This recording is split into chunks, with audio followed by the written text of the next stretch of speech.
Hello, this is Michael Hexter. Welcome to Politics 2100 here on YouTube. So this episode I'm calling Are We Living in the Corporate Capitalist Matrix Already? Question mark. Cenk Uygur's new theory. Cenk Uygur is the founder and one of the hosts on the Young Turks Network. You probably know him already, but I use often their videos as a starting point for my own. They do some good reporting. I agree with many of their political positions, not all of them. I have my criticisms, but they are generally, in particular, Cenk and also Anna and John Idarola, there are a number of insightful people, including and other folks who work there, uh, who bring all kinds of interesting ideas, or just they make an interesting discussion of various political happenings and social happenings as well.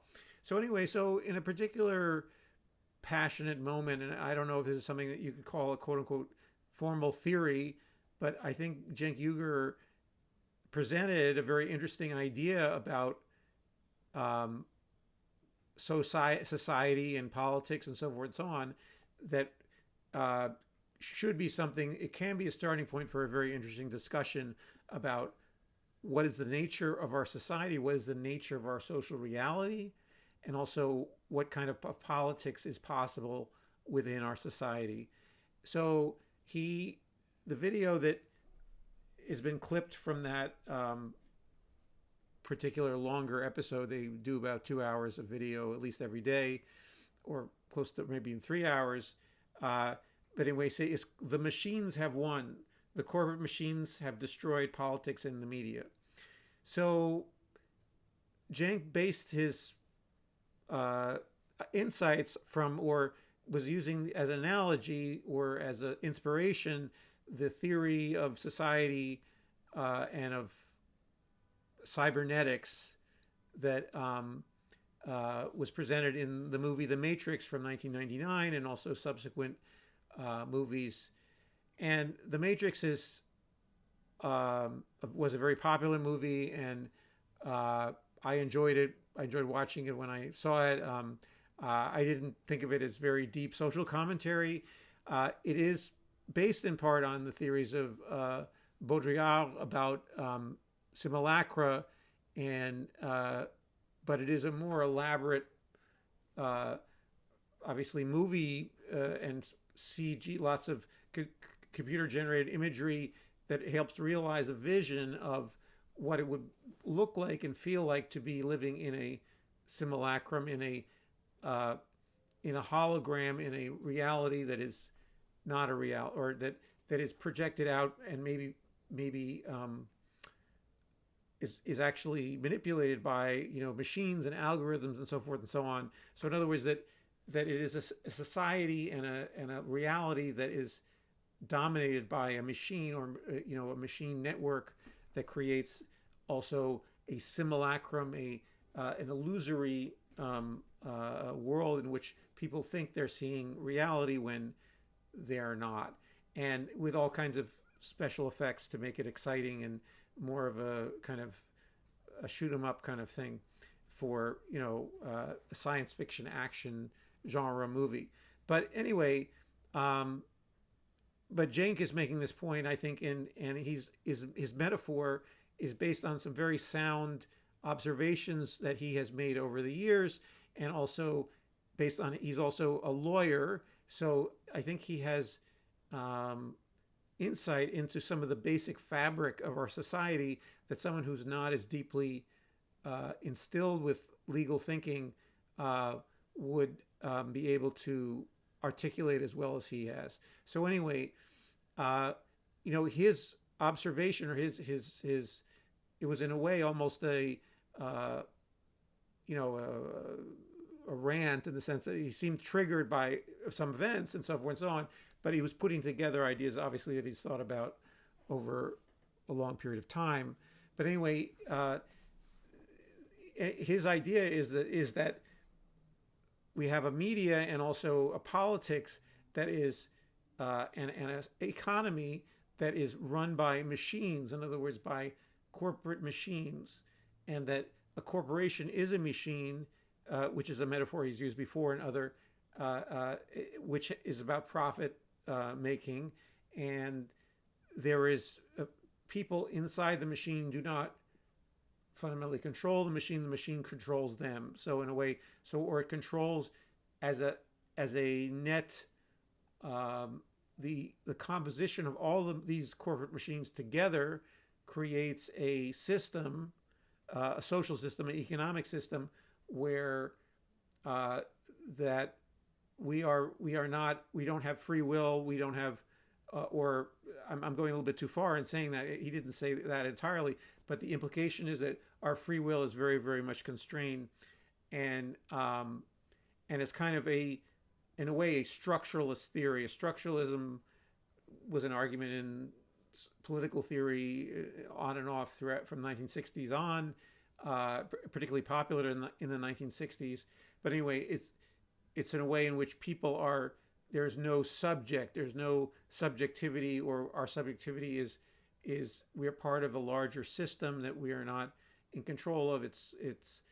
And our actions are determined by the system and not by our own uh, subjective wills. Okay, and so and this is something that, I mean, I can talk about Marx and Marxism. In Marx, it is both a structuralist theory and not. There's a voluntarist element, or a transactional element as well in it.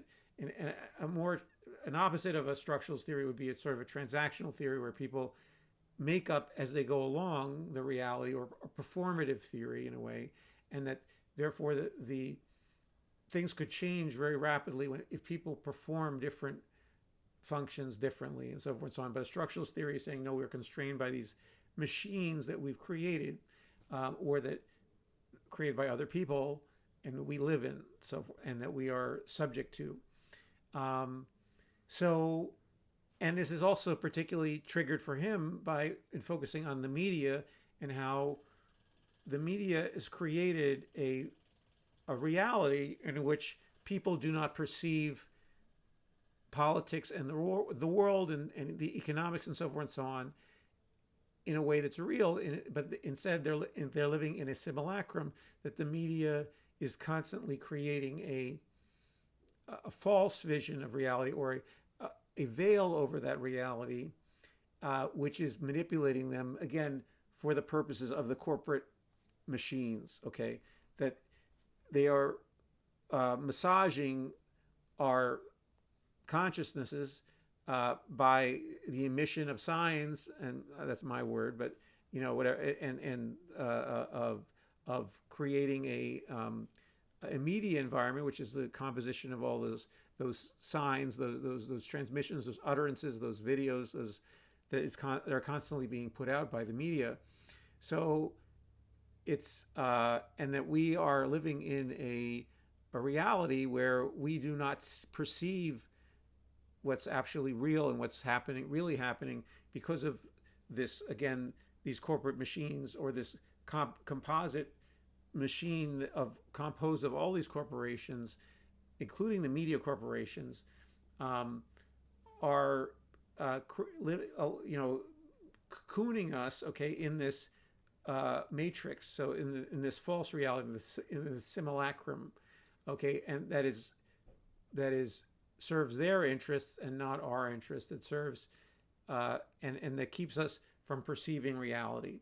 So, and I think that's an interesting theory, and that's also you could take it in different levels in terms of, like, where is our free will, or where is our, if not individually, collectively, where do we have room to alter the machines, to break them up, to write new code for them, so to speak, and also to get behind the appearances that are created by the media. In other words, the false veil over reality that has created the simulacrum of reality that isn't reality, that's created by media operations. And so now you could say, well, from the media, we actually get lots of information. There's real information about the world, information we never could get, plus adding to that social media and so forth and so on that captures more spontaneous moments in people's lives. And then that gets actually escalated sometimes into the media, the traditional media, so forth and so on. So you could say, well, we're certainly being exposed to lots more diverse images.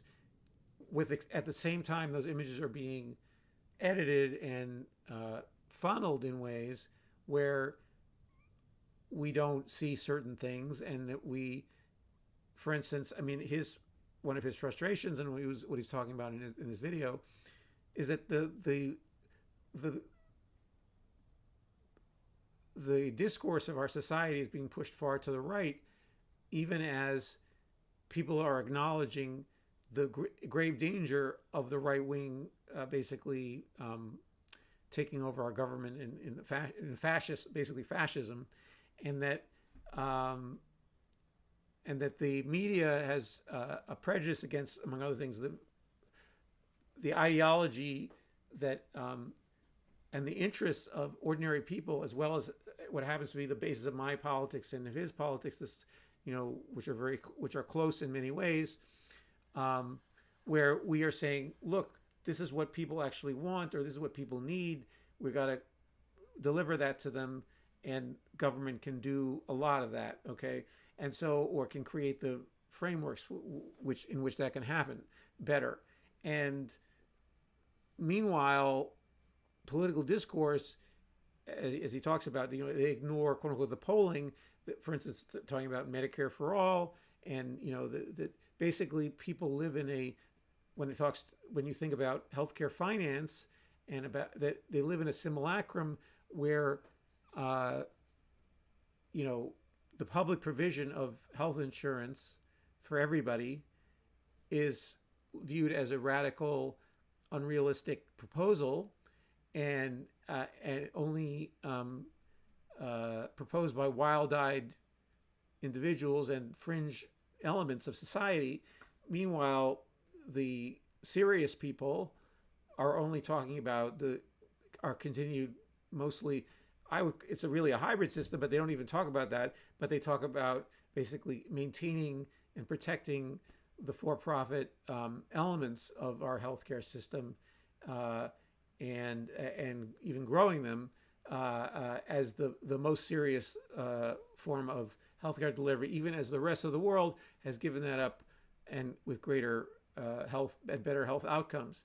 So, but the media massages people's views of the world, even as they're presenting, again, novel images and so forth and so on, and pet stories that you'd never see before because of social media. People, post things about their dog or their cat, or their cockatoo, so forth and so on, or even stories of more serious incidents. There was a fire somewhere and someone rescued someone out of the fire, or they're gripping stories that are important, maybe for certainly the people involved, or for some people to learn about, but again, that are distracting us from the main tasks.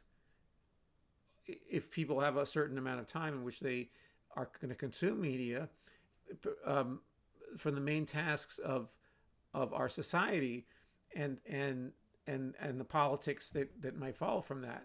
So anyway, so this simulacrum, that obviously the media corporate, the trigger, this is an area where I find myself tweeting a lot at editors of magazines or newspapers, mostly the New York Times and other newspapers, but where you see what would be the professional and ethical role of these corporations, or these employees of these corporations as journalists, are being violated by them all the time, and by the leadership of these organizations, because they are massaging the reality to fit a particular narrative.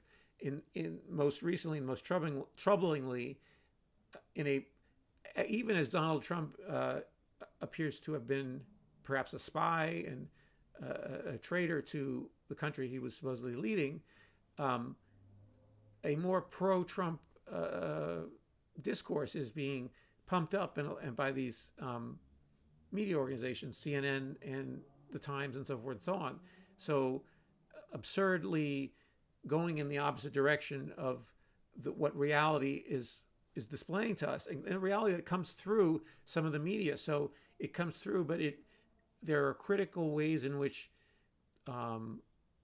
basically, and this is one of the main questions that is discussed in the media now is, will Donald Trump be indicted and will he face criminal charges? And an ex-president, which, I mean, it would be unprecedented and so forth and so on, but the evidence is there that he broke the law in numerous ways. And so you see, through the media, you are getting some of that reality, but at the same time, the possibility that can happen is being made more and more, that the actions based on the reality is made more and more questionable, and it has so many problems, and is it politically advisable, so forth and so on. And you have a choir of media voices and so forth and so on that are now trying to make it seem less likely that bad boy Trump will get what's coming to him. That sometimes he'll just be a quote unquote bad boy, and or in other words, sort of or a figure of scorn but little else, and so on and so on, or a figure of, in certain circles, or a figure of fear and reverence in other circles, but not a criminal who gets treated like everybody else who does things, who has done what he has done or similar things. Not exactly, obviously, what he did, but so that's a way in which reality. Will the media is faced with a choice of whether they, by exposing the reality and just leaving it there and continue to leave it there and even commenting on it based on a realistic, ordinary, logical set of corollaries, okay, or principles, okay, that you could say, if someone does a crime, you indict them and you prosecute them. So an important crime of grave importance. And so meanwhile, you have people who are spinning an alternate reality, and that is about, there are privileged people in our society, and he has these privileges that, and for that matter, we should weaken our laws and our enforcement of the law for these privileged people, and that essentially, that gets rid of rule of law by the notion that one's operating according to a principle that applies to everybody. So we see that a fog being generated in our perception, that you could say is the simulacrum or the matrix or whatever it is, where we're being taught to perceive people who happen to be rich and powerful differently than we perceive people who are ordinary people, who are not as well connected as Trump and so forth and so on. And so and we create a new vision of society that undermines really the way our social order, so I mean, I'm using that as one example, but there's so many other, in the area of climate change, for instance, an enormous area of where the simulacrum created by the media has distorted the reality. The huge floods in Pakistan were not covered by the New York Times for the first few days, okay, and they eventually put some. But I was getting through my Twitter feed, which I use often for news and for breaking news. It's not the only or the best way to do that. But my skepticism about some of media sources keeps me viewing their Twitter tweeting and also the tweeting of other people who are not necessarily critics of those people, but people who have news from various parts of the world. But anyway, so there are images of horrific flooding of enormous power. They're devastating images that are related to climate change. And this is a very stark. What's happening in Pakistan is a very, very stark, I would say, reminder or new novelty, whichever one you are camp you're involved in, whatever but it is a realization of what we who have understood. I mean, I count myself as someone who at least has looked at climate from the point of view of at least the way climate scientists talk about it and the probabilities that they talk about of certain things happening, and also, the idea of water vapor being, at a hotter temperature, you have more water vapor in the atmosphere, that you're going to have diluvial floods. And we've seen that now many, many places in the world over the last several years. And now in probably one of the most extreme cases in Pakistan. And it will continue in other places. And we have tonight in Puerto Rico, unfortunately, there may be also similar flooding. So anyway, to create a simulacrum, the media that is, let's say, soothing, okay, and that is, in my view, coddling people to not face the reality of our use of fossil fuels and the promotion of fossil fuels by fossil fuel corporations, in part because those media sources get advertising from the fossil fuel companies, and they're a lucrative source of ad revenue.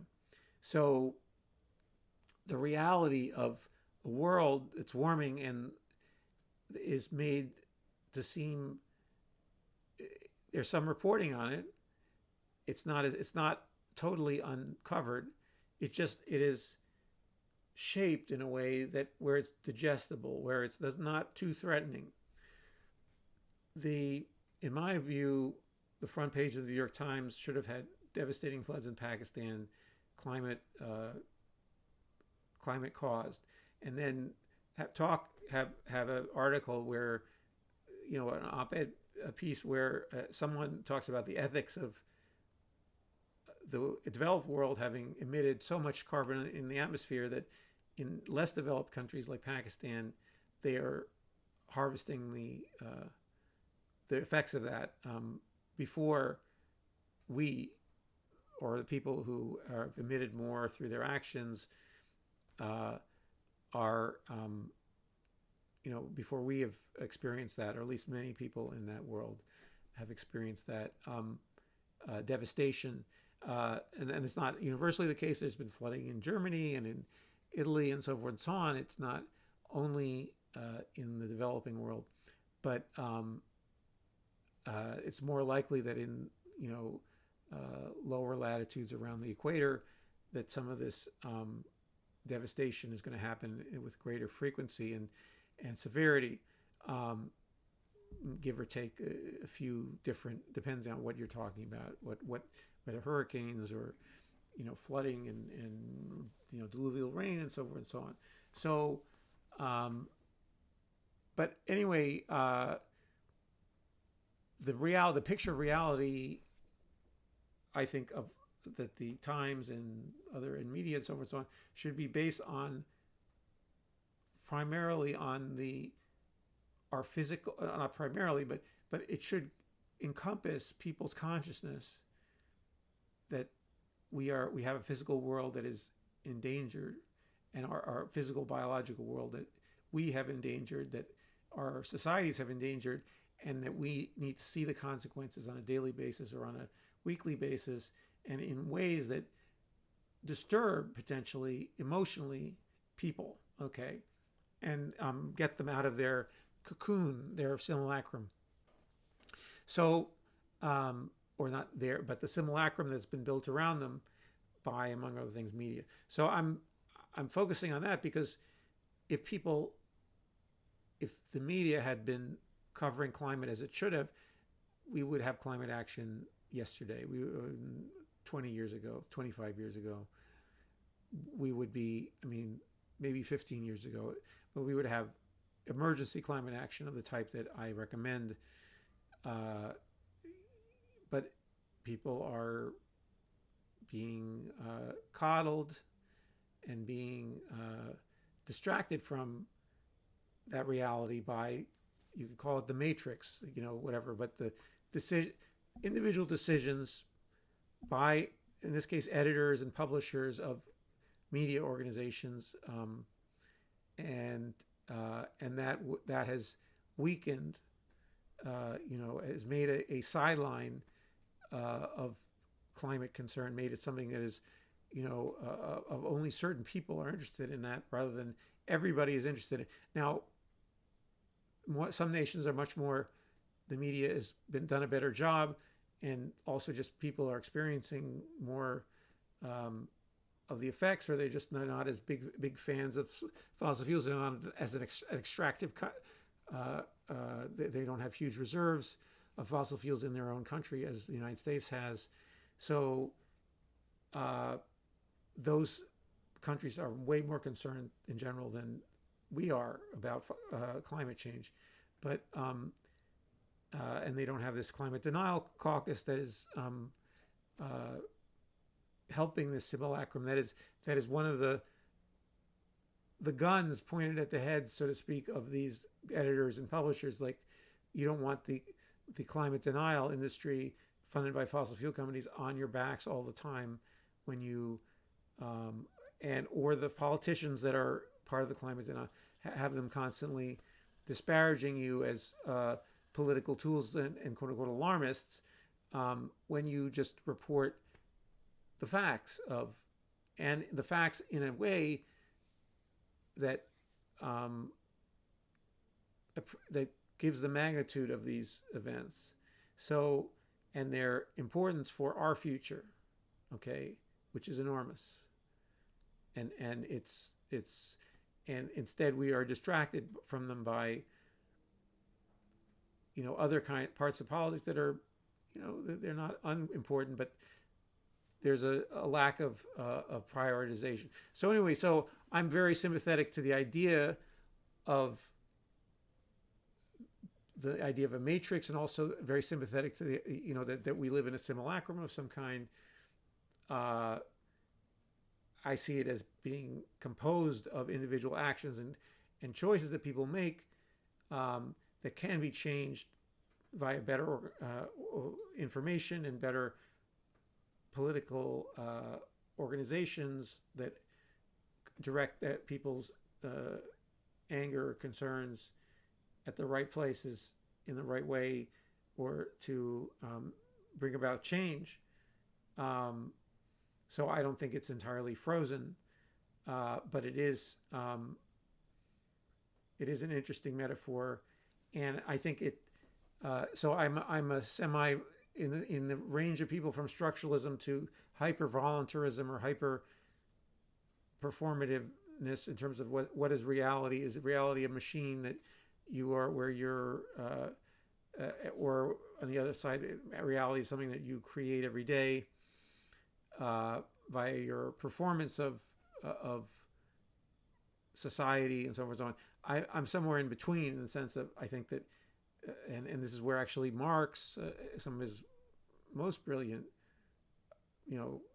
thoughts were about how, the basically the aphorism, men make history, but not under conditions of their own choosing. So the matrix is the conditions that are not, of our own choosing, but we do have some choices. So based on, within those constraints, and focused, in fact, on those constraints, or acknowledging those constraints and understanding where they are, understanding the wills of people, in other words, the subjectivities that keep those machines going, and in a way, both the reality distortion machines, but also the reality transforming machines, the ones that mine and burn fossil fuels, uh, including with our participation.